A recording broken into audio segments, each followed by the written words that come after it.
What's up, misfits, rebels, and underdogs the world over? How you doing? Thanks for tuning in to another episode of the James Kennedy podcast. We've got a good one for you guys today, man, and urgently important as well. So please listen. Today's conversation will be mostly centered around a specific event which is happening in 10 days' time in London. So I hope that enough of you catch this episode before it's too late and you can come and join us in London on March the 29th. Let me tell you what's going down. The We Demand Change Summit in London is a day of panels, workshops, and discussions for campaigners, trade unionists, and activists to build a movement for a just future. And God knows we need that right now. Guest speakers will include Jeremy Corbyn, Yanis Varoufakis, Andrew Feinstein, Lindsay German, Owen Jones, Sarah Willey, Grace Blakely, Omar Baghouti, and many others. Issues to be discussed, of course, are going to be the grotesque situation of the genocide in Gaza, the state of the economy right now, the threat of the far right, climate change, workers' rights, the economy, and how we can all unify and mobilize as one much-needed resistance to all of it. This is going to be a much-needed coming together of lots of different campaign groups, trade unions, and like-minded folks from all over the country, joining forces to trade ideas, unify, and mobilize. So I really hope that you can come and join us. I'll be putting a link to the event and details in the show notes, so please do check that out. And for those of you that can't join us, or if you don't catch this episode in time and you miss it, fear not, because there are tons of other things that you can get involved with, which we'll be talking about on today's episode, and links will be provided for that also. So this episode is going to be a call to action, because we're on the cusp of something historic right now, and not in a good way. And what we need more than ever is a unified opposition and resistance to the worrying growth of the far right and the dominance of far right politics, which is harming all of us, except for the 1%. The Labour Party have let us all down badly, and we don't have time to hang around anymore, man. So we have to engage with the only thing that has ever significantly made progress for the better for all of us, and that is us, the people. Coming together, unified, stronger together, and saying loud and firm that we are not going to stand for any of this anymore. So if you can't join us in London on March the 29th, fear not. You were with us in spirit. Please stay connected to the cause. There are lots of things you can do online as well to help and to amplify. And of course, there are local actions happening all of the time, all over the country and all across the world as well. So lots of stuff to get into today. But more importantly, James Kennedy and the Underdogs are going on tour, baby. If you'll humor me a quick plug before we take a dive into the main discussion. And of course it is relevant because we are a political punk band that have been screaming and shouting about this shit for many years now. And all it ever did was get me shadow banned from every platform, have my videos taken down off YouTube, and had my advertising rights revoked on every platform, and basically made me invisible as an artist. So we are hitting the road. We're taking the message straight out to the streets. We're going all across the country, waving the Palestinian flag, screaming and shouting about injustice as we do. All that good stuff. If you're angry as hell and you want to do something about it, then come and check out James Kennedy and the Underdogs for a cathartic, anarchic cleanse. All of our tour dates are at jameskennedystuff.com/tour, or if you check me out on Instagram at jameskennedyuk, you'll find all of the tour dates there. We're getting everywhere, man. We're doing Cardiff, Swansea, Bideford, Plymouth, Exeter, Reading, Leicester, Wolverhampton, Cambridge, Southampton, all over the damn place, man.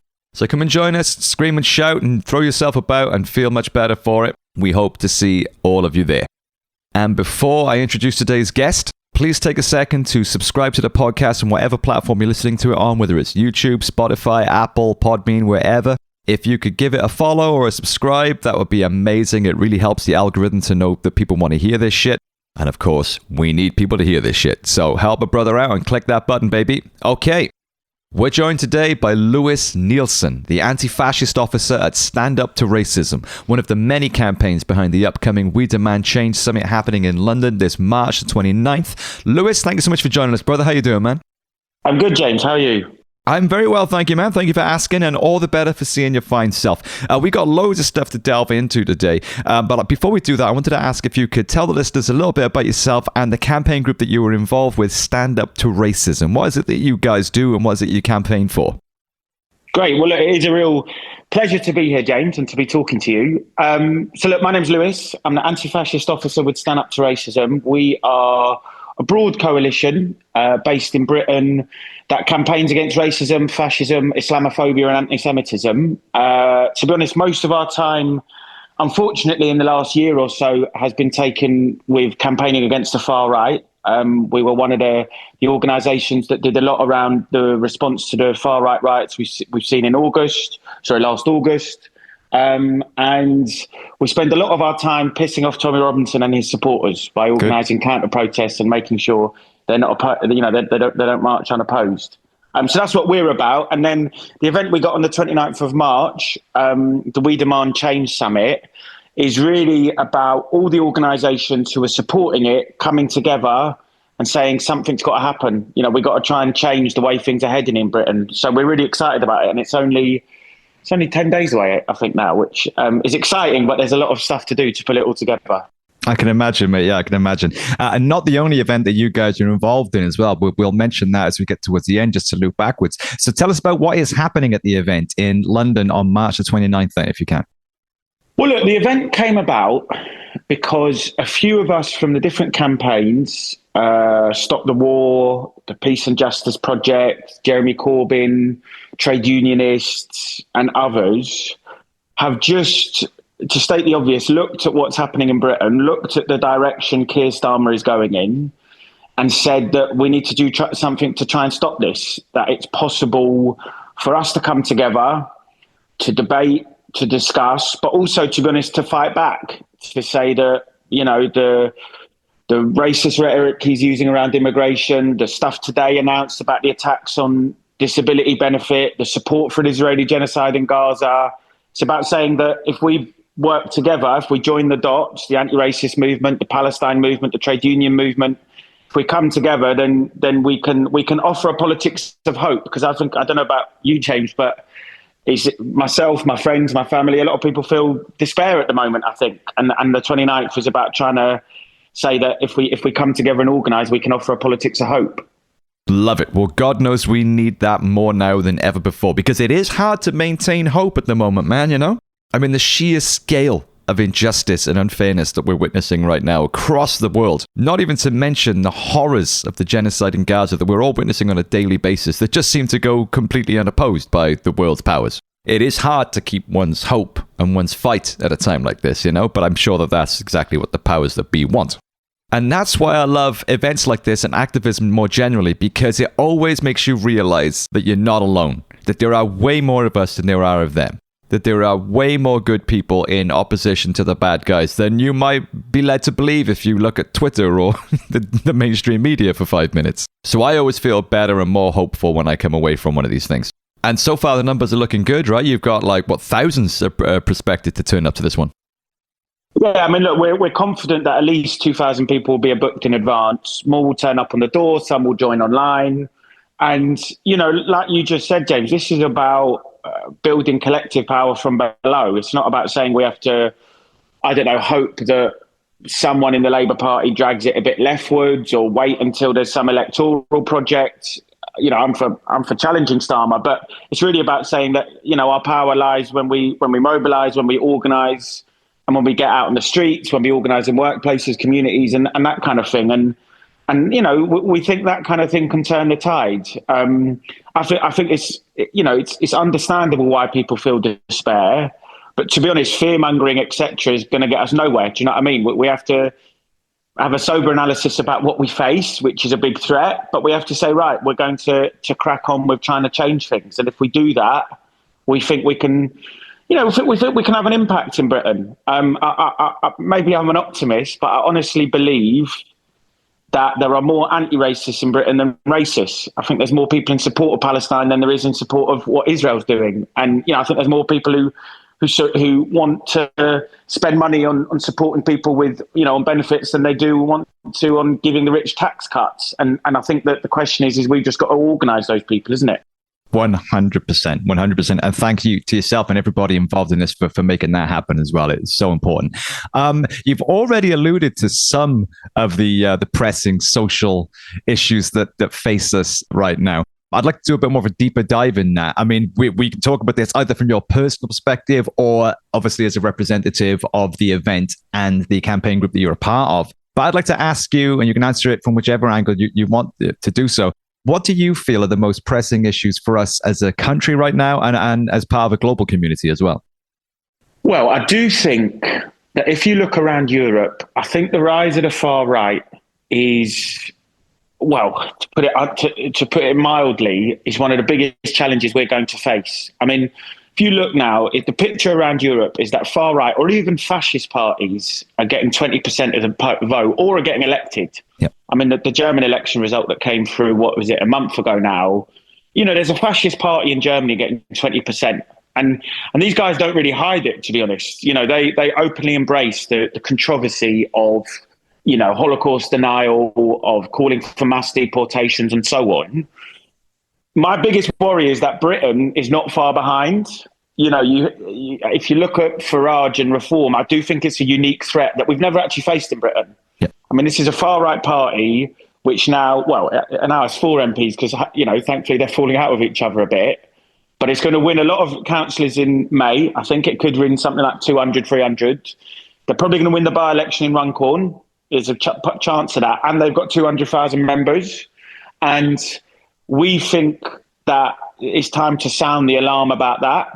And we also think that Starmer is playing into their hands, to be honest. You know, when I see Yvette Cooper talking about, bragging about deporting migrants, when I see Starmer essentially trying to copy Reform's rhetoric on migration and etc., and then cozying up to people like Donald Trump and the fascist Giorgia Meloni, who's Prime Minister of Italy, yep. You just think, look, this isn't going to stop Nigel Farage, it's going to give him more confidence because he's setting the agenda. You know what I mean? You know, if you look around Europe, it's never worked. Social democratic or conservative parties, you know, using the language of the far right. If anything, it gives them more confidence. But we're saying that it's possible if you organise that we can push back against that. And last August showed that, I think. I mean, you know, you'll remember it as much as me, James, and I'm sure the listeners will, that it was really scary for a week, wasn't it? To be honest, it really felt like they were on the rampage. Yeah. And people were understandably, especially people of colour and people of a, you know, Muslim background, etc., were worried about going out. What turned that was not the police and it wasn't Starmer. It was that we came out, wasn't it? It was that from Walthamstow right up to Hull to Plymouth to all over the country. People said we're not standing for that. And we think we need a bit of that now. And I do honestly think that, you know, I think Reform are a danger, but I don't think they're unstoppable. I think they've got their own problems. They've got their own contradictions. If we get that anti-racist message out there, we can stop them. So for me, that is the biggest thing at the moment, I think, where you just think, you know, Trump has a vision, doesn't he, of him in the White House, of Farage in number 10, of Le Pen in France, of Meloni in Italy and all the rest of it. And we've got to say we're not letting them take us back to the 1930s. Amen to that, man. Yeah, hell no. I mean, what do you think is behind this disturbing growth of the right again then? And we've been here before. We've learned these lessons, man. You're like, why is this happening again? What do you personally think is behind this rampant growth of the far right again? Well, look, I think that's the biggest question, isn't it? In the sense of it does feel like the far right are at their strongest level since the 1930s. I think there's 2 things to understand about it. One is that the way in which mainstream parties, including parties like Labour, have driven through austerity has created real bitterness in society. You know, people are poorer, aren't they? Living standards have been cut, wages have stagnated, inflation's higher. So people's lives are harder and people are right to be angry. I think the second thing is that mainstream parties have also embraced racism that has emboldened the far right. So it's now common. It's in Germany, it's in France, it's in Britain, it's in Spain. Pretty much every social democratic party, as well, of course, of conservative parties like the Tories, have embraced Islamophobia. They've accepted the idea that migrants are a problem, when actually you look at it, migrants build our societies, like the NHS, etc. Yeah. And they go along with the idea that, you know, asylum seekers on small boats or whatever are the biggest problem. And I think the combination of those 2 things, of them creating bitterness in society and then, you know, pandering to the racism, means that the far right compose as outsiders. You know, it's ridiculous, isn't it, that millionaires like Trump and Farage are able to pose as outsiders. But 2, they're using arguments which are being used by the mainstream. You know, their kind of racist rhetoric is being used by the mainstream. And, you know, what we argue, James, is that that's why we need principled anti-racism, but we do need an alternative. And that's what the summit on the 29th is about, really. Like, it's not about it's not about saying no to for reform and we're just going to prop up the Labour government. It's about saying, actually, like, we can build an alternative. You can say to people that pensioners don't have to freeze, that we don't have to cut disabled benefit while the rich get richer, and there's more billionaires than ever. It's about saying you have to offer a politics of hope, and that 100%. That means you have to, anti-racism is key, but we have to say that the world can be a different place as well, where people don't have to be bitter about their lives getting harder. 100%. Beautifully put, man. So what does a better, different, alternative future look like for you? Well, that's a good question. I mean, look, for me, if you look at what capitalism offers, and we look relatively the same age, James, but, for my generation, I just think my future, I'm 31, is going to be one where the climate catastrophe is going to get worse. I mean, climate change is going to be a very real, well, it is already real. You look at what happened in LA over Christmas. I look at the rise of the far right. I look at the fact that, to be honest, for my whole adult life, there's been economic crisis since 2008, where, the economy has meant that ordinary people have faced cuts while the rich have got richer. And, all the other things going on, the rise of transphobia, et cetera, et cetera. That's what capitalism offers, right? What kind of alternative do we need?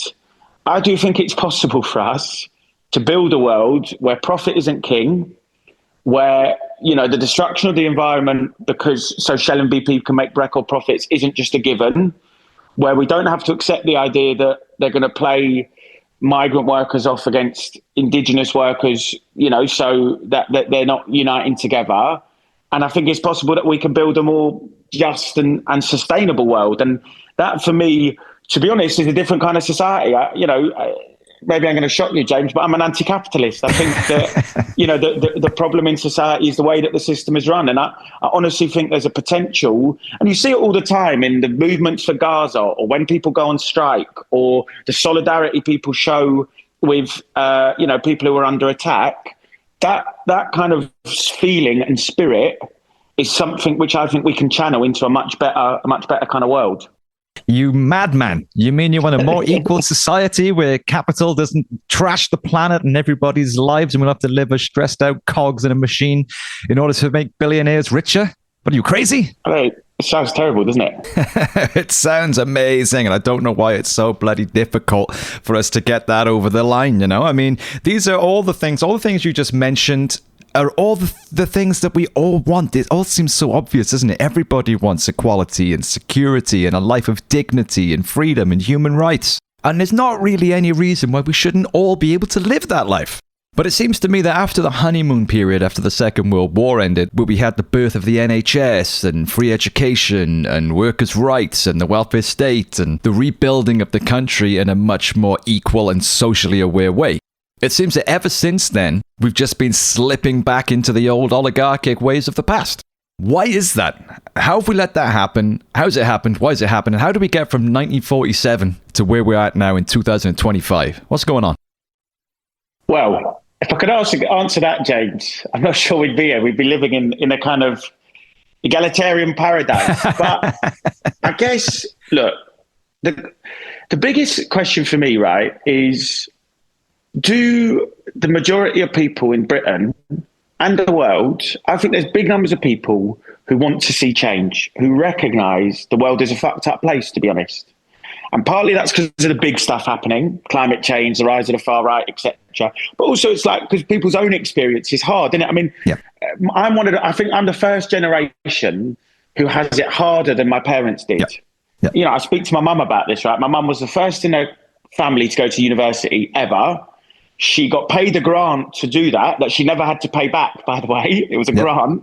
She came out of university, could get a good job, and could buy a house, to be honest, at the age of 30 or whatever. Now, that was actually quite normal. And I'm not saying that capitalism in the 70s or whenever that was amazing. There was lots of problems, but there was an expectation you could do that. Yes. None of that's now there for me, right? None of that's there for my generation. Yep. And therefore, I think people recognize it and want to see change. And you see that manifest itself in the support for people like Jeremy Corbyn or Bernie Sanders, in the Palestine movement, in BLM, in the climate movement, and so on. What I think is the challenge is that we haven't yet found a way to break the power of the people you were talking about.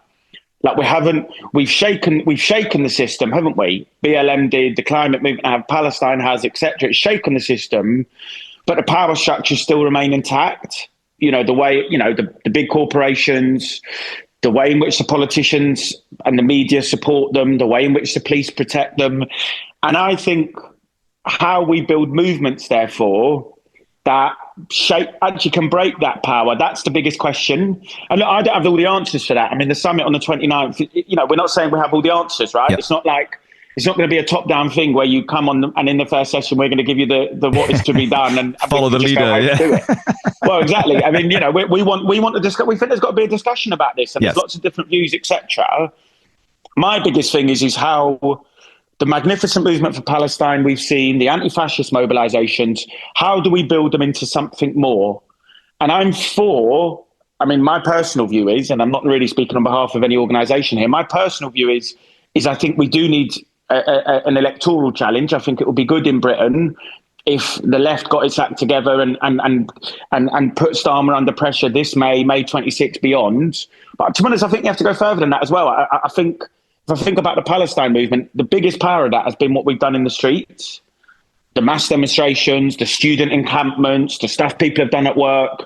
I think we need more of that because, you look throughout history, that's how real change has come about. And, that's the thing we should take inspiration from, that, whether it's the civil rights movement in America, whether it's the big worker struggles we've seen, whether it's the struggle for women's rights at the beginning of the 20th century, all of that came from below. And those changes were won from below. And I think, if we're going to change things today, it will be through that kind of mass movement and mass collective power that will do that. 100%. And great examples as well there, man. It's important for us to remind ourselves that there have been many times in the not so distant past as well where things have seemed pretty unsurmountable and futile, but people power did indeed prevail. It's never easy, and it's never an easy win. But it is possible, and many would argue, including myself, and I'm sure yourself as well, that it's the only thing that ever achieved any form of effective change is grassroots collective organizing and pressure from below. So we can find hope in those examples that you just mentioned there. And as we said at the start, hope is something that we could all do with a hefty injection of right now because it's pretty tough right now. And I share your view of parliamentary politics as well. And I wanted to ask you, what hope, speaking of hope, do you feel that there is in the electoral parliamentary system, given our recent experience of it? I mean, we've got Keir Starmer as the leader of the Labour Party now, so it doesn't get more surreal than that. Yeah. Should we fight this battle on that battlefield as well within Parliament, or should we just forget about those guys and just focus all of our energy exclusively on the streets and unifying together? What are your thoughts on the parliamentary system as we have it today? Is there any hope in that institution? And if so, where is it? Well, look, it's staying with the theme of hope, James, right? The hope for me I have is that, look, I've been politically active for about 10, 12 years, right, since I was at university. In that time, there's been the Corbyn stuff, which was massive. Yeah. Everyone my age, gravitated towards Corbyn. That was fantastic. There's been the climate movement, which was massive, the school strikes, the BLM stuff, huge, Palestine. So there's been these big things, right? Though if you put all of those together, you're talking about a critical mass of people in Britain who have organised, who have been politicised and know that things have to change. So my question is how do we cohere that? How do we get those people together? And how do we crystallise that into something that can win real change? My personal opinion on the experience of Corbynism is that what a fantastic development it was and what a big impact it had, I think the fact that it was pushed into the Labour Party, like you're saying, and pushed into parliamentary politics meant that we fought it on a terrain which wasn't even, to be honest. Parliamentary politics is rigged in favour of those in power, to be honest. That Audre Lorde quote, what is it? The master's tools will never burn down the master's house, right? If voting changed anything, they'd make it illegal. That terrain is harder. I think we need to operate on it, but if we just focus on that, I think it will sap our energy. Yes. And we have to end up making concessions and compromises, etc. I'm therefore of the opinion that big number of people I've talked about from across the different movements, if those people are encouraged to lead, to become organizers, leaders in communities, in school, in their university, in their workplaces, then we're much more, we've got a bigger chance, I think, of changing things. I don't think that's easy. And I'm not saying it's simple, and I don't think I've got all the answers for it. But I think that kind of politics is what we need. And, I think there's an opportunity now around Gaza, to be honest. I mean, the stuff last night is horrific, right? I mean, it looks like Israel is now is resuming its genocidal assault, right?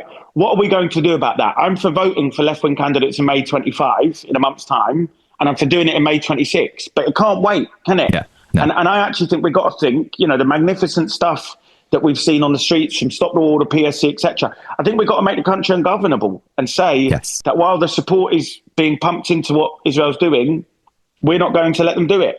We're not going to pretend this is normal. We're not going to accept that this is happening. And I think that kind of, if you think about it that way, then you think about how mass mobilization can lead to disruption and can also begin to say, look, that our real power comes from below. Man, you're getting me fired up just listening to you, mate, honestly. I love it. And I agree with you 100%. Brilliantly put. I mean, there's nothing I can add to that, man. I think that is the perfect way, because you've got some fire in my belly. I think that's a perfect way for us to wrap up. Let's just remind everybody then who's going to be on the same page now after listening to your brilliant words.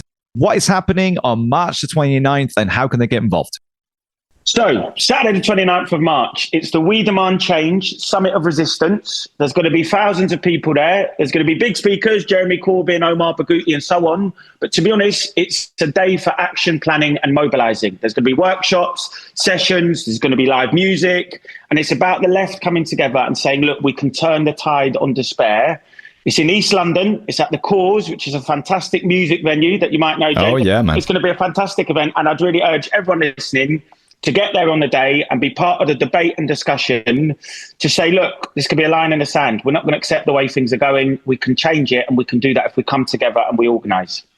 Brilliant. Well, just to reiterate, that is the We Demand Change Summit happening on March 29th at the Cause in London. There will be a link in the show notes, and we really, really hope that you can all make it.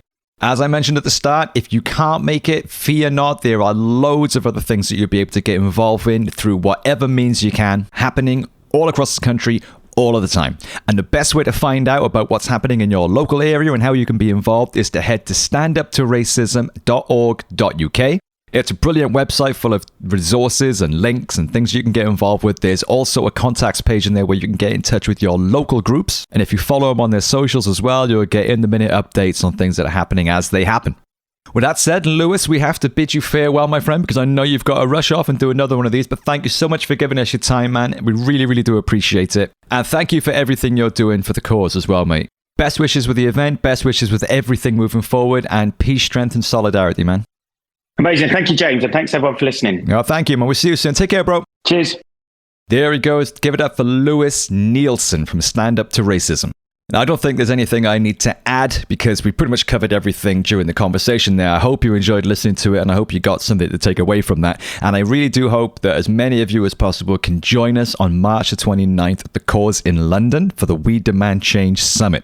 Links to everything we just talked about are going to be in the show notes, so please go and check those out and get involved. And before I bid you farewell, I'm going to nag you one more time. Subscribe to the podcast, man. Come on, look at all this free goodness you're getting. No adverts disturbing you. No corporate sponsorship. No censorship. Just great insights from great minds trying to make the world a better place. And all you got to do in return is hit subscribe or follow or give me a star rating or give a review if you want. And if you listen to the thing on YouTube, you can leave a comment and also join in the conversation there as well. So until next time, take care of yourself, take care of each other, fight the power, and stay safe.